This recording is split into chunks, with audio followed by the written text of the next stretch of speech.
Сәлем баршаңызға. Бүгін сіздермен бірге ешқандай той мерекелерден, мейрамдардан қалмайтын дастарханымыздың сәнін келтіретін чак-чак даярлайтын боламыз. Өте тәтті және де ауызда тез еритін болады.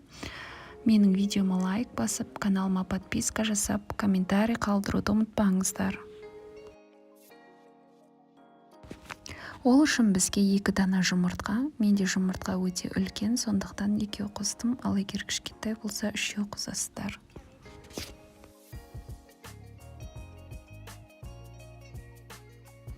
Жарты шай қасық разрыхителден қосамыз.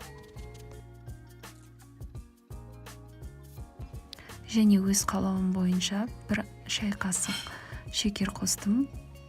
Өздеріңіз қоспасаңыздар да болады.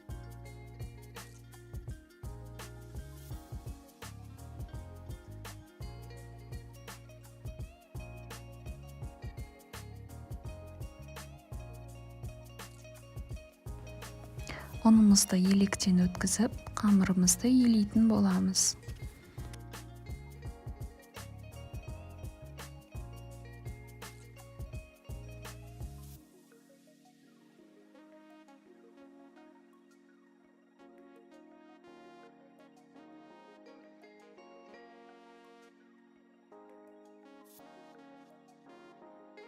Қамырымыз тым қатты, тым жұмсақ болмау керек, осындай орташа болу керек. Осыны пакетімізге салып 20 минутқа қалдырып қоямыз.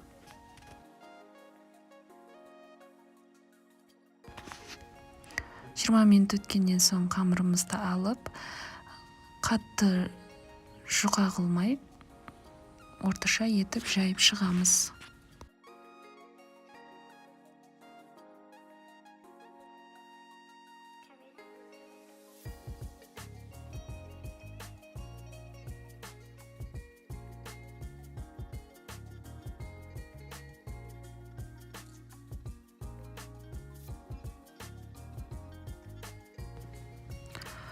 Параны кесетін кезде қамырды қалай кесеміз? Дәл солай кесесіздер, тек қана көлемін кішкентай қыласыздар.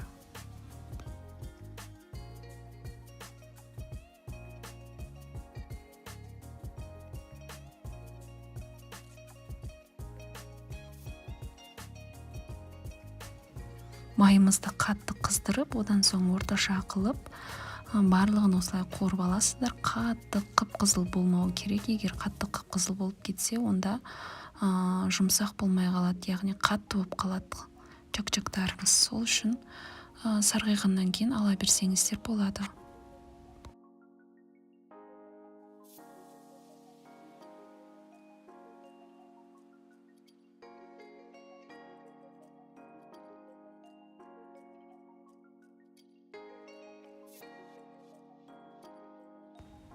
Негізі бір қамырдан өте көп чак-чак шығады, ал мен өзіме керектісін алып, оның үстіне сгущенка құйып, араластырып, дастарханыма қоятын боламын.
Чак-чагымның сәнін келтіру үшін макты сеуіп шықтым.